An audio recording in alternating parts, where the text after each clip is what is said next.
옆 사람 인사하시죠? 우리는 축복의 통로입니다. 아멘. 하나님이 함께 하시는 것이 복입니다. 사람들은 어떻게 하면 복 받을까? 어떻게 하면 내가 행복하게 살 수 있을까? 어떻게 하면 내 문제가 해결이 되고 내가 건강을 회복할까? 이리저리 헤매고 다닙니다. 그러나 하나님과 함께 하는 것이 그게 진짜 복입니다. 때로는 아무것도 없는 것 같아도 하나님이 함께 하시는 것이 내게 믿어지고 누려진다? 최고 행복한 사람입니다. 창세기 12장 1절에서 3절, 하나님이 아브라함에게 이 복을 주신 거예요. 여호와께서 아브라함에게 이르시되 너는 너의 고향과 친척과 아버지 집을 떠나 내가 너에게 보여줄 땅으로 가라. 고향 내게 익숙하고 친척 친근하고 아버지 집 편안한 곳일 수 있습니다. 그런데 때로는 아무것도 없는 그곳에 말씀 따라갈 때 그게 진짜 하나님과 함께하는 복을 누리는 시간입니다. 하나님 눈에 보이지 않아요. 근데 하나님이 함께 하시는 축복 어떻게 누립니까? 말씀을 따라갈 때. 오늘 예배 시간에 우리 온빛교회 성도들이 하나님 말씀 따라가 이 복을 누리시기 바랍니다. 그랬더니 아브라함에게 하나님 뭐라고 하셨어요? 창세기 12장 2절, 내가 너로 큰 민족을 이루고 내게 복을 주어 내 이름을 창대하게 하리니 너는 복이 될지라. 우리가 복 받기 위해서 어디 돌아다닐 필요 없어요. 우리 자체가 복이 되는 겁니다. 옆 사람 보고 다시 한번 얘기해 보세요. 당신은 복덩어리입니다. 복덩어리예요. 예전 성경에는 복의 근원, 우리가 복을 받고 복 자체가 되고 복 나눠주는 거예요. 어떻게 해요? 12장 3절 보세요. 너를 축복하는 자에게는 내가 복을 내리고 너를 저주하는 자에게 내가 저주하리니 땅의 모든 족속이 너로 말미암아 복을 얻으리라. 여러분들을 좋아해주고 여러분들을 가깝게 지내고 축복하는 사람이 하나님의 복을 받게 될 겁니다. 여러분들을 싫어하고 대적하고 뭐 관계 안 좋은 사람은 하나님의 복 받을 가능성이 없어요. 우리 여러분들 이제 회사 가고 학교 가서 친구들, 동료들한테 얘기하시기 바랍니다. 당신 복 받을 가능성이 많아. 왜? 내가 하나님의 복을 누리고 이 복음 전해서 그 사람이 어떤 문제 있어도 살아나고 하나님의 복을 누리게 될 겁니다. 그래서 우리가 축복의 통로가 되는 거예요. 그래서 하나님의 복은 나를 살리고 우리의 지역과 교회를 살리고 세계 복음화할 줄로 믿습니다. 하나님의 복은 이렇게 흘러가요. 멈춰 있지 않아요. 강처럼 바다처럼 하나님의 복이 내게 누려지고 모든 사람에게 흘러갑니다. 그러면 오늘 예배 시간에 여러분들이 정리해야 될 하나님의 복 세 가지. 첫 번째, 하나님이 각인하신 창조 원리. 이게 우리에게 처음부터 주신 복이에요. 하나님의 창조받은 사람, 세상 만물은 하나님의 복을 받는 것이 진짜 정말로 잘 되는 일입니다. 오늘 본문 22절 23절 우리 같이 읽겠습니다. 하나님이 그들에게 복을 주시며 이르시되 생육하고 번성하여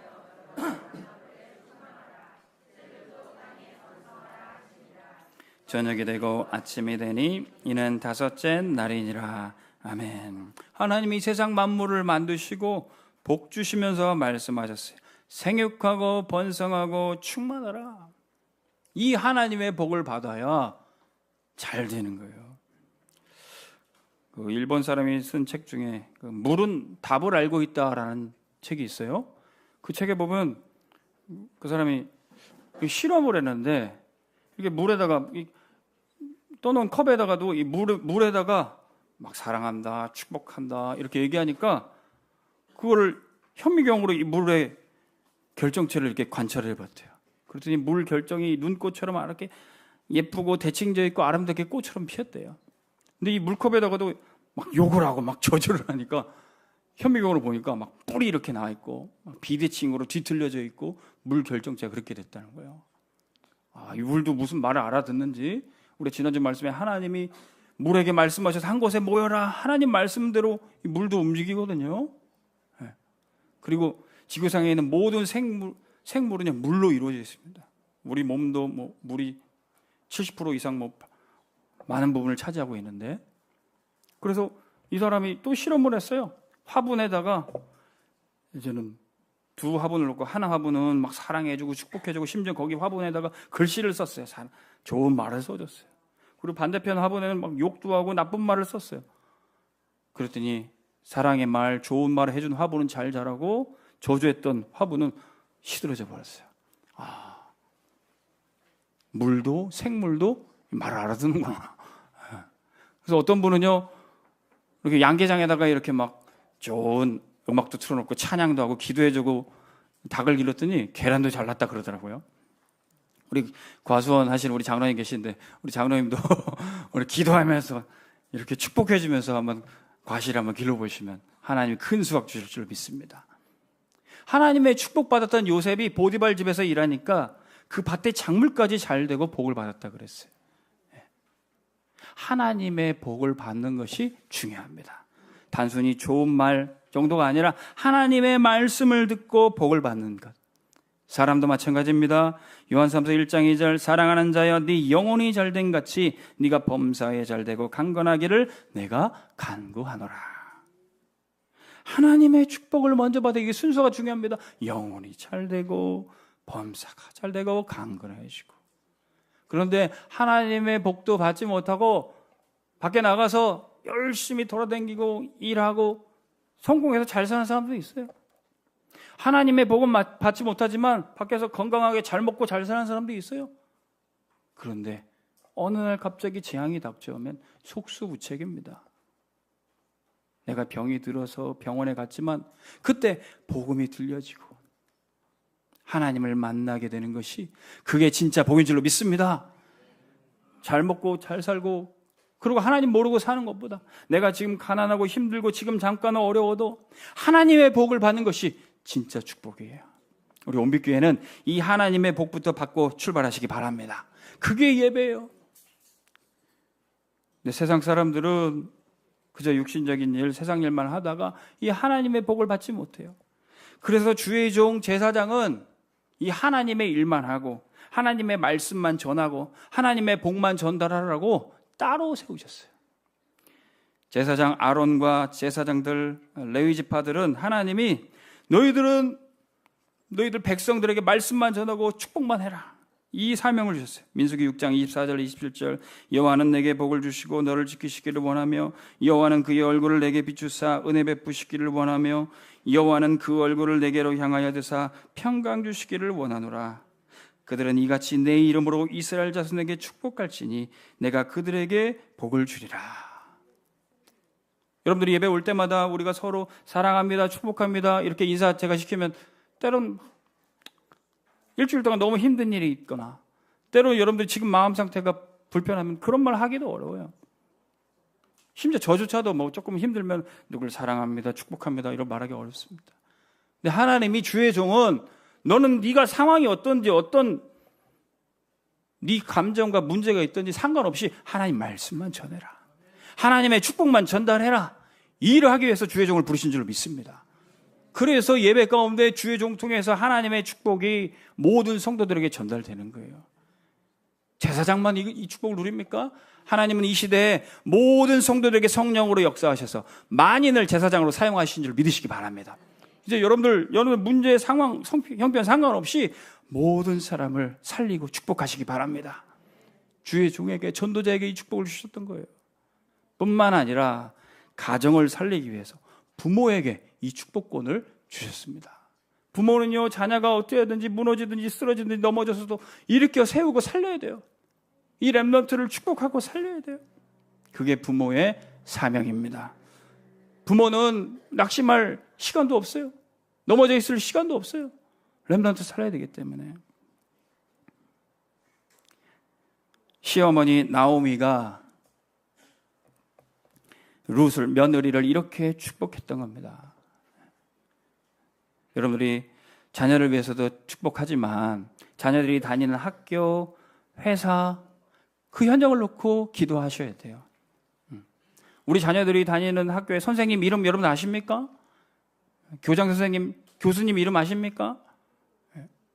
우리 자녀들이 다니는 학교 뿐만 아니라 회사 사장님 이름 아십니까? 상사 이름 아십니까? 아시고 여러분들 축복 기도해 주셔야 돼요.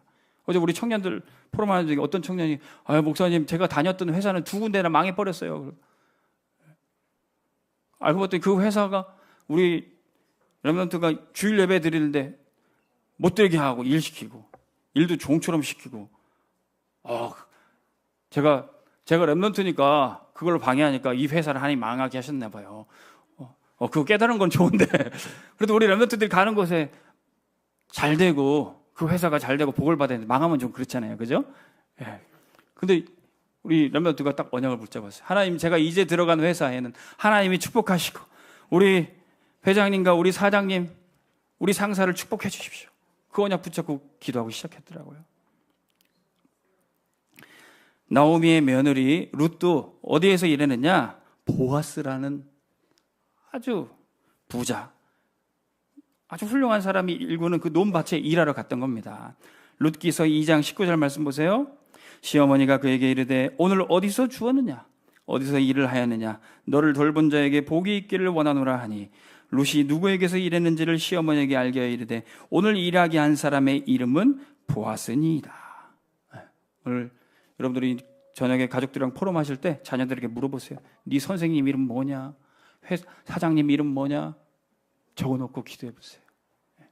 우리 렘넌트 가는 곳에 하나님의 축복이 임할 줄로 믿습니다. 그래서 이 룻이 거기서 밭에서 일한 것 가지고 이삭을 주어서 어머니 나오미를 잘 먹이고 봉양하는 것입니다. 그때 나오미가 말해요. 룻기서 2장 20절. 나오미가 자기 며느리에게 이르되 그가 여호와로부터 복받기를 원하노라. 그가 살아있는 자와 죽은 자에게 은혜 베풀기를 그치지 아니하도다 하고 나오미가 또 그에게 이르되 그 사람은 우리와 가까우니 우리 기업을 물을 자 중에 하나이다 하니라. 이 보아스가 부자고 이 사람이 우리 자녀가 일하는 곳에 이 사람이 부자고 성공한 사람이지만 하나님께 복을 받아야 된다는 거예요. 게다가 이 보아스라는 사람이 어떤 사람이었습니까? 알고 보니 이 나오미의 먼 친척이었던 거예요. 기업 물을 자. 이스라엘 백성들에게는 과부가 혼자 괴롭게 살고 어렵게 살지 않도록 하나님이 축복의 제도를 주셨는데 기업 물을 자라는 제도를 허락해 주셨어요. 여자가 남편을 잃어버렸을 때 친척 중에 가까운 사람이 이 여자를 책임지고 봉양하도록 그 제도를 하나님이 복으로 허락하신 겁니다. 이 나오미가 어떤 처지에 있었습니까? 남편과 함께 아들 둘 낳고 잘 살고 있었는데 이스라엘 땅을 떠나 모압으로 갔어요. 거기 뭐 일할 것이 있었던지 사업할 것이 있었던지 모압 땅으로 갔어요. 근데 거기서 남편도 죽고 아들 둘도 죽었어요. 그 모압 땅에서 이방 며느리 모압 며느리 2명 얻었는데 졸지에 여자 셋만 남고 과부 셋만 남았어요. 그때 나오미는 다 잃어버린 그 순간에 하나님을 붙듭니다. 나는 이제 하나님께로 돌아가겠다. 말씀 따라 이스라엘 땅으로 가겠다. 그리고 며느리 2명 부릅니다. 이제 너희는 네 친정집으로 돌아가라.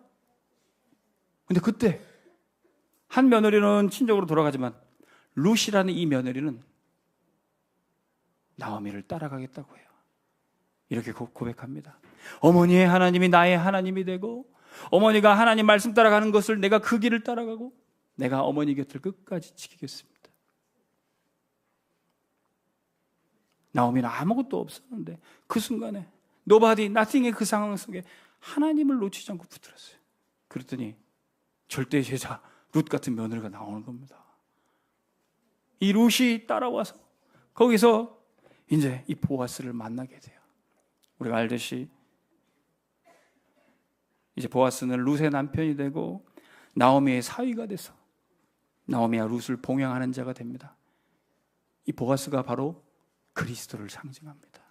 아무것도 없는 그 상황 가운데서도 우리의 생명과 행복을 책임지는 분 예수 그리스도인 줄 믿으시기 바랍니다.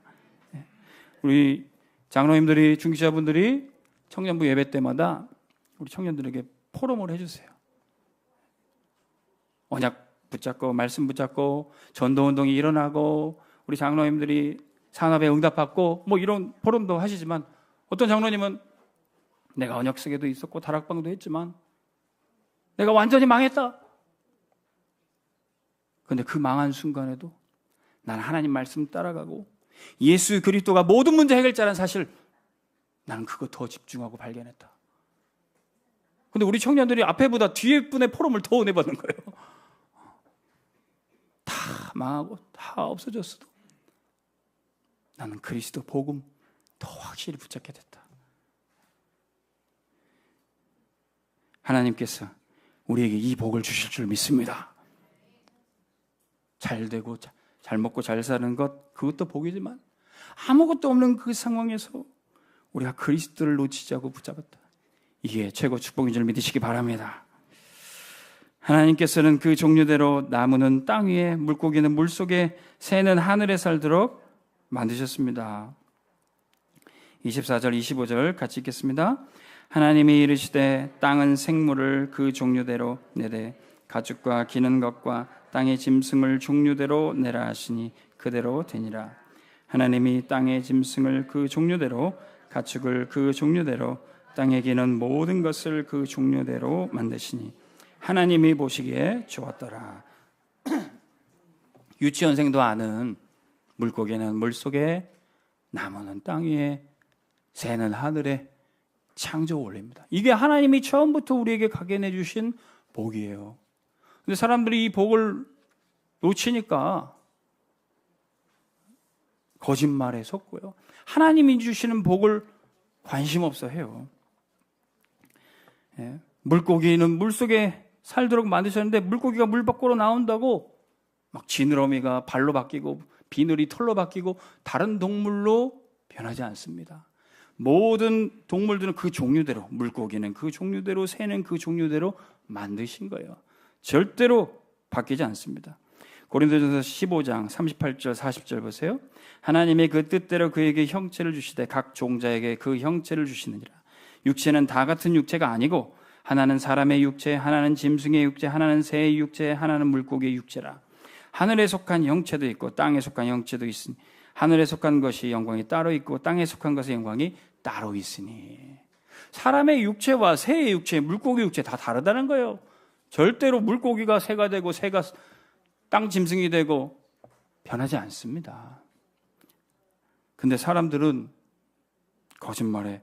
이 하나님이 주신 창조 원리를 잃어버리니까 거짓말에 속는 거예요. 불교에서도 말합니다. 사람으로 태어났다가 나중에 죽으면은 뭐 나무로도 태어날 수 있고 동물로도 태어날 수 있고, 윤회설 거짓말입니다. 환생 거짓말입니다. 저 인도 사람들은요, 이 윤회설을 믿으니까 사는 게 너무 힘드니까 쉽게 목숨도 끊고 자살을 해요. 거기는 지금 카스트 제도라는 신분제가 있어서 내가 지금 노예로 태어났으니까 죽자. 나중에는 뭐 높은 신분으로 태어나든지 나무로 태어나고 싶다. 이 사단이 속에는 거짓말에 속으니까 생명을 쉽게 버리는 거예요. 생명의 소중함을 짓밟는 마귀의 거짓말인 것입니다. 모든 생명이 다 소중하지만 그 중에 가장 귀한 것이 사람인 것입니다. 사실 세상의 모든 만물은 다 사람을 위해서 만들어 주셨어요. 마태복음 6장 26절 30절 공중의 새를 보라, 심지 않고 거두지도 않아도 하나님이 먹이시는데 하늘 아버지께서 너희를 귀하게 여기지 않으시겠느냐. 들의 백합화를 봐라, 길쌈 수고하지 않아도 하나님이 입히시고 솔로몬 왕이 입은 옷보다도 이 꽃이 더 아름답지 않느냐. 들의 풀들도 하나님이 이렇게 입히시고 먹이시거든 하물며 너일까 보냐.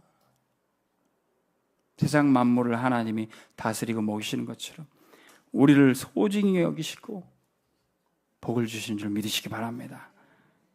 왜 사람만 이렇게 그중에 귀한 걸까요? 사람은 하나님의 형상대로 지음받아 세상을 다스리는 복을 받았습니다. 26절 말씀 같이 읽을게요.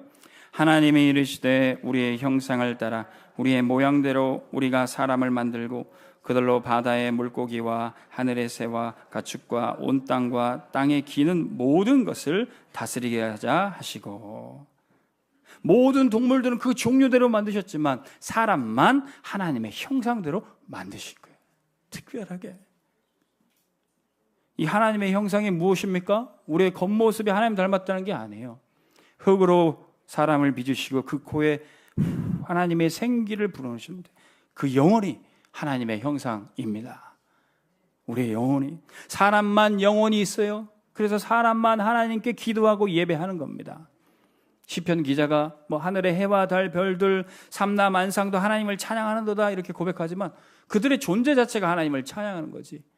우리의 영으로 진짜 하나님과 교제하고 예배하는 것은 사람만 하는 것입니다. 이 사람은 하나님 닮은 존재로 지음받아 하나님이 다스리시는 그 일을 우리도 심부름하는 것입니다.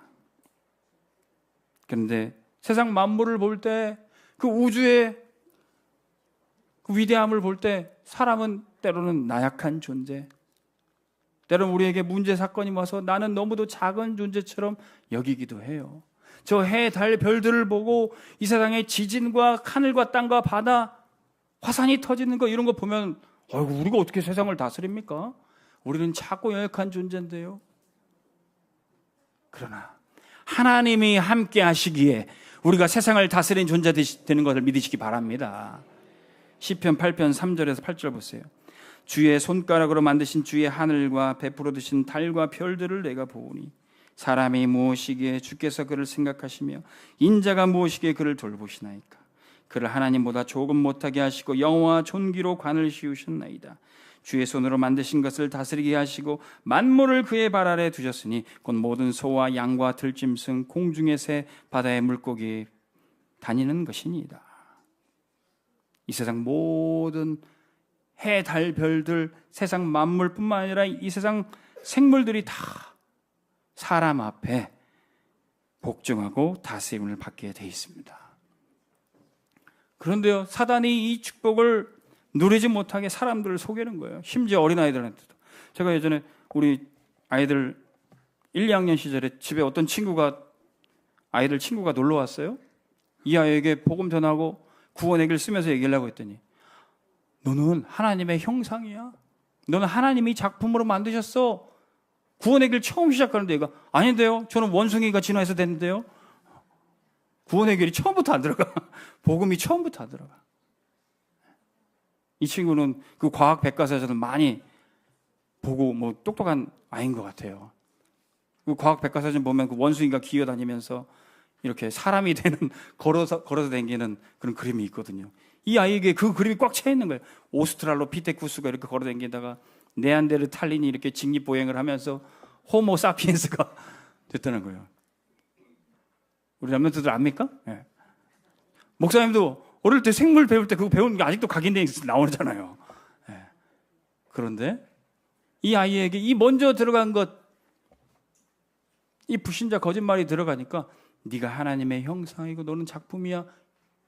이 말씀이 안 들리는 거예요. 나는 원숭이, 짐승처럼 살겠다. 저도 나중에 진어론 배워도 어릴 때 주일학교 다녔던 먼저 복음이 들어가니까 나는 하나님이 창조하신 작품이야. 먼저 하나님 각인된 것 잘 붙잡고 있으면은 세상의 불신자 이론들, 거짓말들 들어도 다 판단되고 분별이 돼요. 그래서 우리 렘넌트들이 어릴 때부터 복음을 각인해야 되는 겁니다. 그럼 세상 불신자들 이론 들어도 다 판단이 되고 분별이 돼요. 하나님이 처음부터 우리에게 각인해 주신 창조 원리. 로마서 1장 20절에서 23절 보십시오. 창세로부터 그의 보이지 아니하는 것들 곧 그의 영원하신 능력과 신성이 그가 만드신 만물에 분명히 보여 알려졌나니 그러므로 그들이 핑계하지 못할지니라. 창세로부터 원래부터 하나님이 핑계할 수 없을 정도로 분명히 집어넣으신 각인이 있어요. 그런데 왜 그들이 이것을 잃어버렸습니까? 21절. 하나님을 알되 하나님을 영원하게도 아니하고 감사하지도 아니하고 오히려 그 생각이 허망하여지며 미련한 마음으로 어두워졌느니 스스로 지혜 있다 하나 어리석게 되어 썩어지지 아니하는 하나님의 영광을 썩어질 사람과 새와 짐승과 기어다니는 동물 모양의 우상으로 바꾸었느니라. 창조 원리 이 복을 놓치니까 허망하여져서 오히려 다스리고 정복해야 될 이 동물 들을 우상으로 섬기는 거예요. 저 인도에도 소 걸어 다니면은 소 앞에서 절하고 소고기 먹지도 못하고 그러고 있어요. 그 똑똑한 사람들이 허망하여져서 돼지 머리 놓고 고사지 내고 명태 대가리 놓고 대박 나게 해달라고 기도하고 있는 거예요. 하나님의 복을 놓치니 이렇게 허망하여지는 겁니다. 우리 온빛교회 성도들은 하나님의 복 회복하고 현장에 이 복 전달하시기 바랍니다. 어떻게 해요? 두 번째, 그리스도가 주인이 되어 뿌리 내리는 완전 복음. 이게 하나님이 주시는 복입니다. 사람들 속이는 이 사단, 하나님의 형상을 깨트리는데 그리스도는 이 하나님의 형상을 회복합니다. 27절 말씀 같이 읽습니다. 하나님이 자기 형상 곧 하나님의 형상대로 사람을 창조하시되 그랬어요. 고린도후서 4장 4절에 이 세상 신이 믿지 아니하는 자들의 마음을 혼미하게 하여 그리스도의 영광의 복음의 광채가 비치지 못하게 함이니 그리스도는 하나님의 형상이니라. 마귀가 이 세상 신 마귀가 복음을 혼미케 하고 깨닫지 못하게 하더라도 그리스도는 우리에게 하나님의 형상으로 오셔서 그것을 회복해 주십니다. 골로새서 3장 10절에 11절에 그것을 얘기해 주고 있어요. 새 사람을 입었으니 이는 자기를 창조하신 이의 형상을 따라 지식에까지 새롭게 하심을 입은 자니라. 거기에는 헬라인이나 유대인이나 할렙파나 무할렙파나 야만인이나 스고디안이나 종이나 자유이나 차별이 없나니 오직 그리스도는 만유시요 만유 안에 계시니라. 그리스도가 하나님의 형상을 회복해요. 그러면 유대인이나 헬라인, 야만인, 잘 배운 사람이나 못 배운 사람, 부자나 가난한 자, 경상도 사람, 전라도 사람 다 상관없이 하나님의 형상 회복된 사람은 그리스도인인 줄 믿으시기 바랍니다. 우리 온빛교회는 그리스도인이에요. 그러면 이 그리스도인은 완전 복음을 회복하면서 이 하나님의 복을 누리는데 그 현장이 어디입니까? 하나님의 복을 누리는 현장은 가정과 교회예요. 이 가정은 남편과 아내가 연합하는 그 가정을 통해서 그리스도와 교회의 영적 비밀을 깨닫게 합니다. 27절 후반부 같이 보겠습니다. 남자와 여자를 창조하시고 그랬어요. 하나님이 당신의 형상으로 창조하시는데 남자와 여자로 만드셨다는 거예요. 짐승들은요 암컷과 수컷입니다. 그러나 사람은요 특별하게 남자와 여자로 만드셨어요. 이 남자와 여자가 한 몸을 이루고 가정을 이룰 때 그때 하나님의 복을 누리는 현장이 되는 겁니다.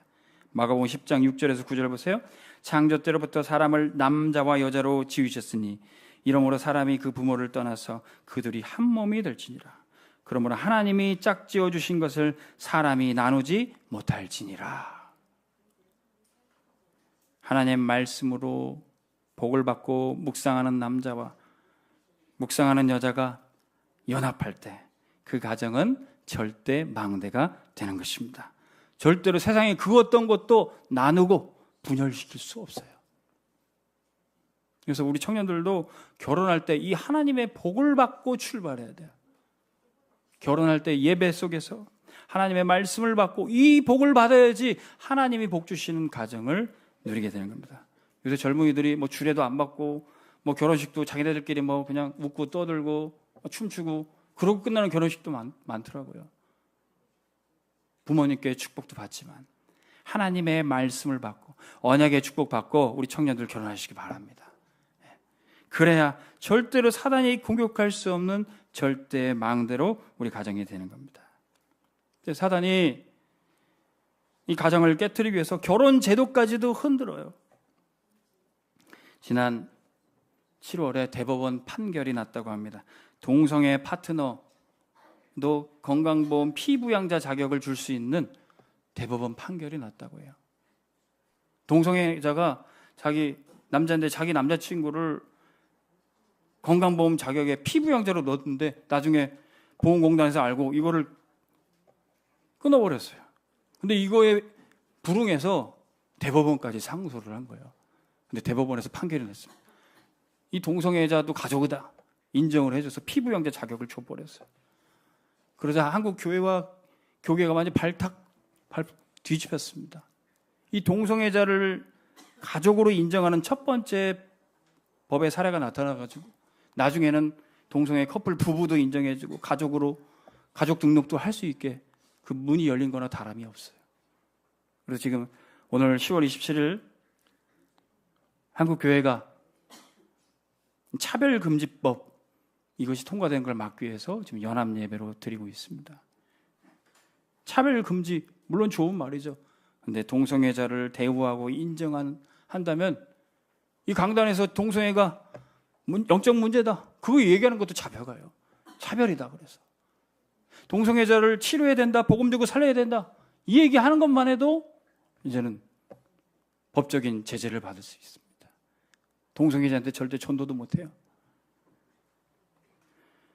사단은 결혼과 가정 제도를 깨트리면서 이 하나님의 복을 누리지 못하도록 사람들을 끌고 가는 것입니다. 로마서 1장 27절 28절 보십시오. 왜 동성애자들이 생기는지.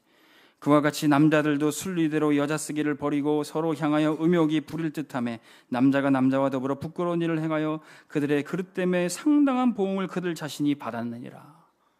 남자가 남자를 여자가 여자를 음욕을 품고 성적 대상으로 삼을 때 이미 상당한 보응, 에이즈도 오고 질병, 성병도 오고 많은 문제가 왔지만 본인도 속이고 다른 사람도 속이고 자기 쾌락에 빠져들어가고 있어요.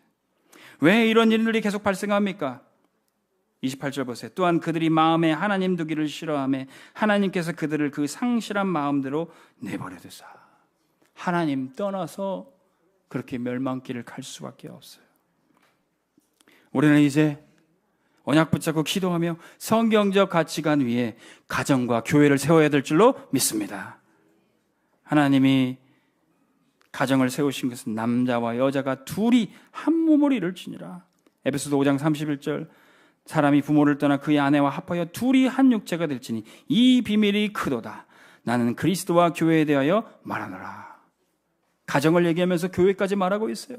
왜? 이 가정이야말로 하나님의 복을 누리고 그리스도와 교회의 관계, 이 영적 비밀을 알 수 있는 최고의 현장인 것입니다. 우리 온빛교회는 우리의 가정과 교회가 절대 망대로 서기를 주의 이름으로 축원합니다. 그러면 이 그리스도를 믿는 하나님의 자녀들에게 만물이 다 복종하게 돼 있어요. 28절 말씀 같이 읽겠습니다. 하나님이 그들에게 복을 주시며 하나님이 그들에게 이르시되 생육하고 번성하여 땅에 충만하라. 땅을 정복하라. 바다의 물고기와 하늘의 새와 땅에 움직이는 모든 생물을 다스리라 하시니라. 아멘. 하나님의 자녀 앞에 모든 만물은 복종하게 되어 있습니다. 그런데 복종 안 하니 하나님 떠나서 하나님 형상이 깨지니까 복종을 안 해요. 그래서 하나님이 당신의 아들을 먼저 보내주신 겁니다. 골로새 1장 15절 18절 그리스도는 누구십니까? 그는 보이지 아니하는 하나님의 형상이요 모든 피조물보다 먼저 나시니고 만물이 그에게서 창조되고 모든 만물이 그 앞에 복종하는 것입니다. 그래서 어떻게 됩니까? 18절 그는 몸인 교회의 머리시고 그가 근본이시고 모든 만물의 으뜸이 되려 하심이라. 그리스도가 십자가에서 죽으시고 부활하셔서 죄와 사망과 사단의 것을 다 꺾어 이기시고 교회의 머리가 되셨습니다. 또한 만물의 으뜸이 되셨습니다. 이 그리스도가 나의 주인이고 내 속에 함께 하실 때 우리에게도 이 하나님의 아들 자녀의 권세가 임하는 것입니다. 영접하는 자 곧 그 이름을 믿는 자들에게 하나님의 자녀가 되는 권세를 주셨으니 하나님의 자녀들이 일어나야 세상을 다스리고 치유할 수 있어요. 이 세상 임금이 사단이 세상을 다스리고 마귀의 종로로 타는 사람들이 세상 막 움직이니까 이 세상도 고통당해요. 환경 파괴, 기후변화, 전쟁, 여러 가지 재앙으로 고통당하고 있습니다. 지금도 저 이스라엘 중동 땅에 우크라이나 러시아에 계속 전쟁으로 사람만 죽는 게 아니라 그 지역의 모든 삼남 안상들이 고통당하고 있어요. 폭탄 떨어지면 모든 동물들도 모든 식물나무들도 다 불에 살라지는 거예요. 그래서 로마서 8장 19절에서 21절 보십시오. 피조물이 고대한 바는 하나님의 아들들이 나타나는 것이니 하나님의 아들 그리스도뿐만 아니라 하나님의 자녀들이 일어날 것을 기다리고 있어요. 21절 그 바라는 것은 피조물도 썩어짐의 종로로 탄 데서 해방되어 하나님의 자녀들의 영광의 자유에 이르는 것이라. 모든 피조물들도 어서 빨리 하나님의 아들들이 일어나서 우리가 살기를 원한다. 그런 소망이 있어요. 하나님의 자녀들이 땅끝까지 복음 전파하고 세계 복음화 이루어지는 그날, 주님 다시 오실 때 이 땅도 새 하늘과 새 땅이 되는 줄 믿으시기 바랍니다. 모든 피조물들이 그걸 고대하고 있어요. 우리보다도 어쩌면 더 세계 복음화를 기다리고 있어요. 온 우주가 원하는 세계 복음화, 여러분들이 쓰임 받으시기 바랍니다. 그러면 그때 우리는 하나님이 주시는 복, 마지막 세 번째, 성령의 역사로 체질되는 전도 중심이 나타납니다. 하나님이 우리에게 주시는 일용할 양식들이 있습니다. 하나님 주셔서 내가 먹는 것들은 나의 체질이 됩니다. 체질이 뭡니까? 우리의 몸을 구성한다는 거예요. 29절 말씀 같이 읽습니다. 하나님이 이르시되 내가 온 지면에 씨 맺는 모든 채소와 씨 가진 열매 맺는 모든 나무를 너희에게 주노니 너희의 먹을거리가 되리라 그랬어요. 마태복음 6장 11절에 오늘날 우리에게 일용할 양식을 주시었고 아담과 하와에게 인류에게 모든 음식을 주신 것 우리에게 날마다 하루의 양식으로 주십니다. 그런데 우리가 육신의 양식만, 육신의 것만 쫓아다니면 육신 체질이 될 수밖에 없어요. 하나님 안 믿는 불신자처럼 무엇을 먹을까 마실까 입을까 그거 염려하면 육신 체질 됩니다. 우리는 영적인 축복 회복해야 되는 것입니다. 마태복음 6장 33절 너희는 먼저 그의 나라와 그의 의를 구하라. 그리하면 이 모든 것을 너에게 더하시리라. 영적인 축복 어떻게 회복합니까? 생명의 양식 그리스도를 날마다 공급받아야 돼요. 요한복음 6장 48절 50절 내가 곧 생명의 떡이니라.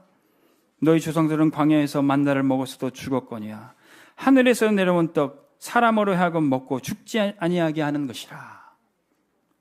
우리는 육신의 양식이 아니라 생명의 떡 그리스도를 날마다 사모하시기 바랍니다. 우리가 매월 마지막 주에 성찬식 하는 이유도 그거예요.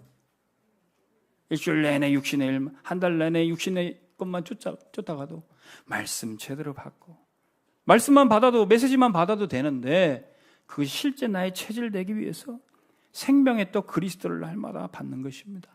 그게 내 몸을 구성하고 살리게 되는 거예요. 육식 좋아하는 분들은 막 그 육식 체질, 채식 좋아하는 분은 채식 체질 됩니다. 그리스도 좋아하는 분들은 그리스도 체질 될 줄로 믿습니다. 요한복음 7장 37절 39절에 누구든지 목마르거든 내게로 와서 마셔라. 나를 믿는 자는 그 배에서 생수의 강이 흘러나리라. 이 생수가 뭡니까? 이는 그를 믿는 자들이 받을 성령을 가리켜 말씀하신 것이라.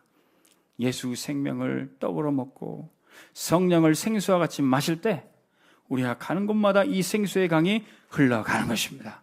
하나님의 복은 절대로 머물러 있지 않다고 그랬어요. 나를 살리고 내가 가는 지역과 현장을 살리고 세계를 살리는 생수의 강이 흐르게 되는 것입니다. 성령의 역사는 이 전도의 체질을 회복하는 거예요. 그래서 전도자는 말씀 따라 먹고 마시고 하나님의 영광을 위해서 삽니다. 30절 같이 읽습니다. 또 땅의 모든 짐승과 내가 모든 푸른 풀을 먹을 거리로 주노라 하시니 그대로 되니라. 아멘. 하나님 아담과 하와에게는 모든 풀, 채소 먹을 거리를 주셨어요. 고기는 언제 먹을 거 주셨습니까? 노아 홍수 위에 창세기 9장 1절에 3절 보니까 하나님이 노아와 그 아들들에게 복을 주시며 이르시되 3절에 모든 산 동물은 너희가 먹을 것이 될지라. 채소같이 내가 이것을 다 너희에게 주노라. 하나님이 먹을 것을 말씀 따라 주세요. 우리는 말씀 따라 먹을 것 받으면 돼요. 근데 이스라엘 백성들에게 처음에는 먹을 수 있는 동물, 그렇지 못한 부정한 동물 구별해 주셨어요. 쪽진 동물, 양이나 소, 염소 이런 동물 먹을 수 있게 해주셨어요. 그러나 되새김질하는 동물만 먹어라. 되새김질하지 않는 돼지 먹지 못하게 하셨어요. 어려운 물고기 중에 비늘 있는 것 먹게 하셨어요. 비늘 없는 오징어, 문어 먹지 말라고 하셨어요. 저도 어릴 때 이 성경에 레위기의 그 음식법 보고 그런 메시지, 그런 가르치는 그런 교회에 잠깐 있었는데 돼지고기 안 먹었습니다. 그 맛있는 삼겹살 안 먹었어요. 오징어 진미채 못 먹었어요. 그러다가 친구들이랑 도시락 먹으면서 햄 하나, 진미채 하나 먹으면 맛은 있는데 어찌나 죄책감이 들던지 마음에 심히 눌렸습니다. 그런데 어느 날 하나님의 말씀을 보니 베드로에게 하신 말씀이 있었어요. 사도행전 11장 7절에서 9절. 하나님이 베드로에게 이제 부정하는 음식들, 동물들 다 잡아먹어라. 그리고 네가 잘 먹고 가서 저 이방인들 고넬료 로마 군인 백부장에게 가서 복음 전해라. 이 말씀하신 걸 어느 날 깨달았어요. 그래서 제가 최근에 그 가정동에서 캠프하는데 무슬림 가정을 만나는데 그 무슬림이 저를 정죄하더라고요. 당신들은 돼지고기 먹지 않느냐? 무슬림들은 그 성경의 법대로 돼지고기 안 먹거든요. 그러면서 당신보다 내가 하나님 더 잘 믿는다. 저를 막 정죄하더라고요. 근데 하나도 안 눌렸습니다. 옛날에 눌렸을 것 같았지만 말씀 따라 내가 이제 돼지고기든 소고기든 잘 먹고 당신한테 와서 이렇게 복음 전하는 것 아닙니까? 우리는 먹든지 마시든지 하나님의 영광을 위해서 해야 되는 거예요. 하나님 말씀 따라 하나님이 먹으라는 것 먹으면 되는 것입니다. 근데 먹는 것 중에 그래도 제일 어렵고 힘든 문제가 주초입니다. 술이에요.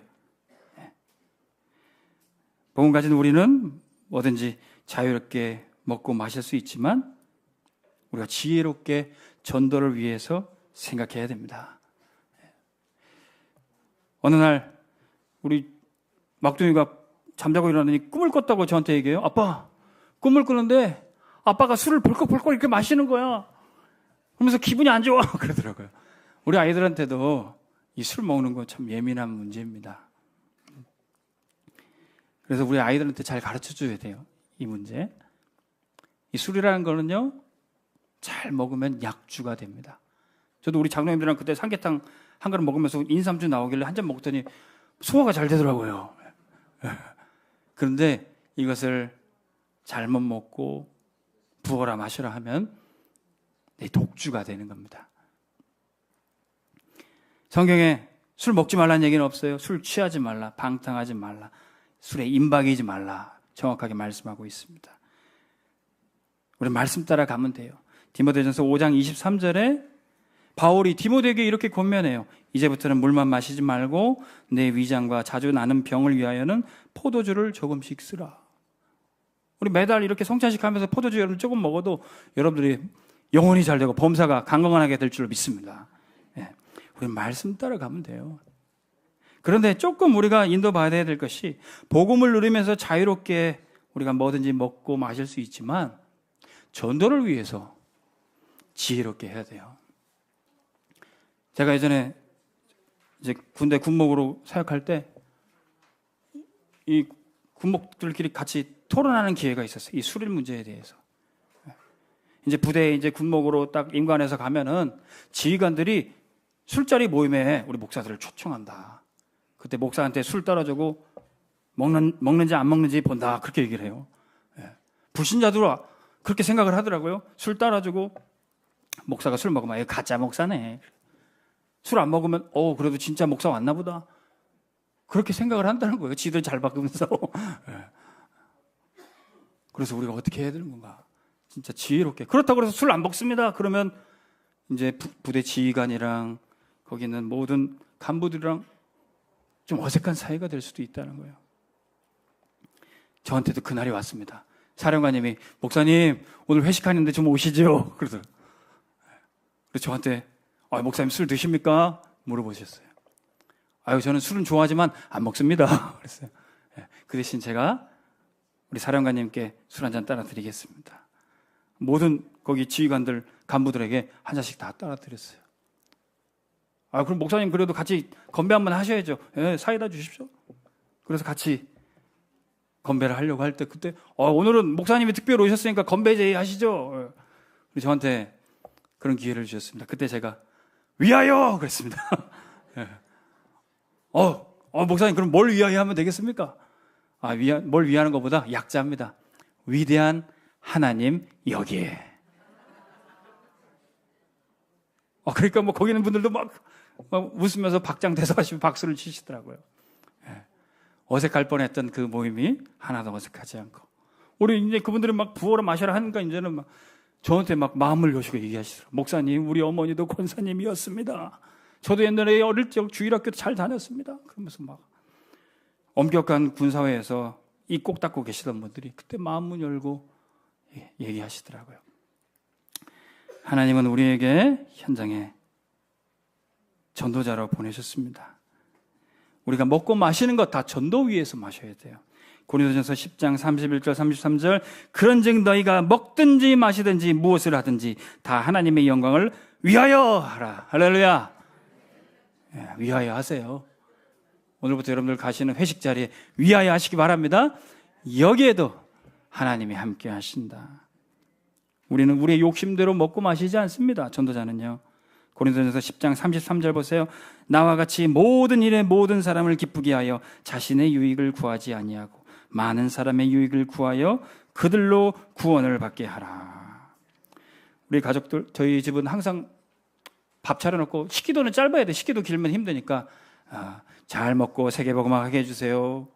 우리 식기도는 항상 그겁니다. 그럼 아이들도 그게 각인인데 매일 먹으니까 잘 먹고, 우리가 먹고 마시는 것은 세계복음하기 위해서. 우리의 먹는 것 오직 전도 중심에 여러분들이 먹고 마시기를 주의 이름으로 축원합니다. 우리의 체질이 언제 이루어집니까? 날마다, 아침과 저녁마다. 여러분들이 자기 전에 10분, 일어나서 10분, 그때 여러분들이 무슨 생각을 하고 무슨 마음에 품은 것이 있습니까? 그게 나의 체질을 이루게 돼 있어요. 아침에 눈 뜰 때 주는 그리스도시요 살아계신 하나님의 아들이십니다. 저녁에 잠에 이룰 때 성삼위 하나님이 나의 망대가 되시도록, 이때 우리가 체질되는 거예요. 31절 말씀 같이 읽습니다. 하나님이 지으신 그 모든 것을 보시니 보시기에 심히 좋았더라. 저녁이 되고 아침이 되니 이는 여섯째 날이니라. 아침마다 저녁마다 우리가 이 전도 중심 체질을 이루는 겁니다. 시편 92편 1절에 지존자여 시편군과 비파와 수금으로 여호와께 감사하며 주의 이름을 찬양하고 아침마다 주의 인자하심을 알리며 밤마다 주의 성실하심을 베품이 좋으니이다. 아침마다 주의 사랑을 누리고 저녁마다 주님이 함께 하심을 누리는 것입니다. 그러면 낮 동안에는 사도행전 5장 42절 날마다 성전에 있든지 집에 있든지 예수는 그리스도라고 가르치고 전도하는 것입니다. 예수는 그리스도, 모든 문제 해결자. 이 하나님의 복을 받은 전도자들이 가는 곳마다 문제 해결되고 병든 자 치유받고 살아나는 역사 있기를 바랍니다. 우리가 어떻게 이 복음을 받았습니까? 그리스도.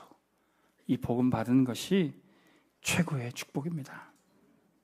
그래서 이 복음 누릴 때 성삼위 하나님이 우리와 함께 하사 망대가 되시고 우리의 가정과 교회가, 직장이 절대 망하지 않은 망대가 되고 우리는 계속 세계복음화 위에 증인으로 쓰임 받을 겁니다. 이게 가장 큰 축복이에요. 시편 73편 28절 하나님께 가까이 함이 내게 복이라. 내가 주 여호와를 나의 피난처 망대로 삼고 주의 모든 행적을 땅끝까지 전파하리이다. 우리 원빛교회 성도들이 이 복 누리시기 바랍니다. 이 찬양 같이 하시면서 말씀 생각하겠습니다. 하나님과 동행하는 자는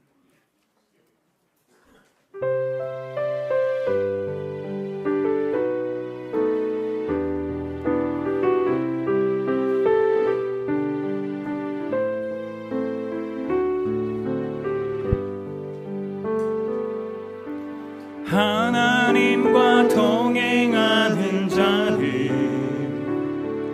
하나님의 약속 붙잡는 자는 하나님과 방향 맞추는 자는 기도 응답 받는다네. 우리 복음 증거하면서 어려운 일 당할 때 주님 응답하시네. 인도하시네. 약속을 붙잡고 나가는 자의 모든 길을 열으시고 축복하시네.